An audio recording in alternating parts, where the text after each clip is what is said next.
flying toys are trending all over the internet. Among all of them, especially these two toys are the most. But the question is which one is more better and gets more valuable with the money. Let's find out. Let's have quick review and get honest feedback. Alright, I have got both the product. On my left hand you can see flying ball, where on the other hand you can see flying spinner. Let's have quick intro of both the toys. First of all, I will describe about flying ball. It is simple and clever design.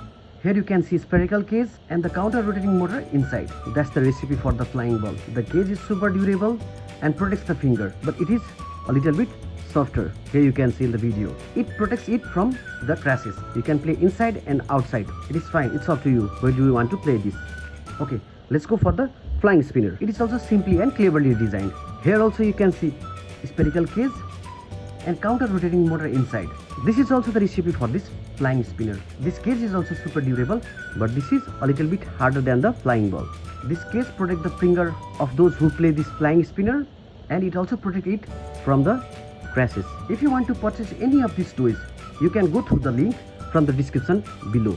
I have already made a related video of these two toys in my channel. If you have any queries about these two toys, you can comment below so that I can help you more. Now let's go and test these two flying toys.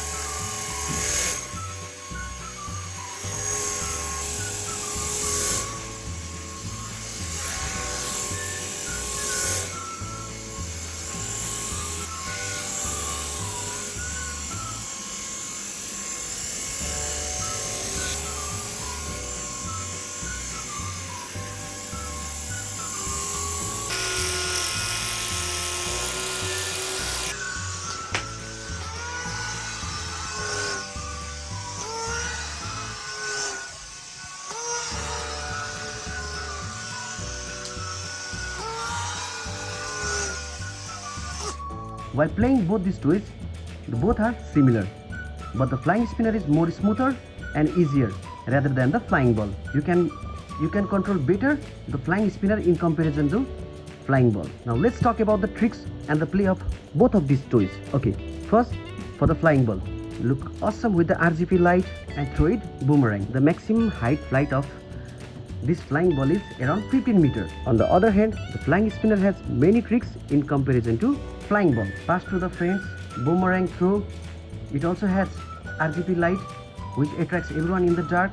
You can toss it in the air, spin on the table, keep it airborne, palm bounce, throw high to fly high. Now let's talk about charging time. Flying ball takes around 20 to 25 minutes to charge fully, but the spinner takes only 15 minutes. You can have a time consumption. Now let's talk about flying time or playing duration. Flying ball gives you around 5 to 6 minutes duration. On the other hand, flying spinner has 7 to 8 minutes, which is very good in comparison of these two toys. This video is not sponsored. Everything is of my own. So my honest and final review is here. Both of these two toys are really good toys, but I prefer flying spinner because it has better control, comes with better build quality, and has so many playing tricks as well. Overall experience while playing, in my opinion, flying spinner is much better than the flying ball. Thanks for tuning in. See you next time.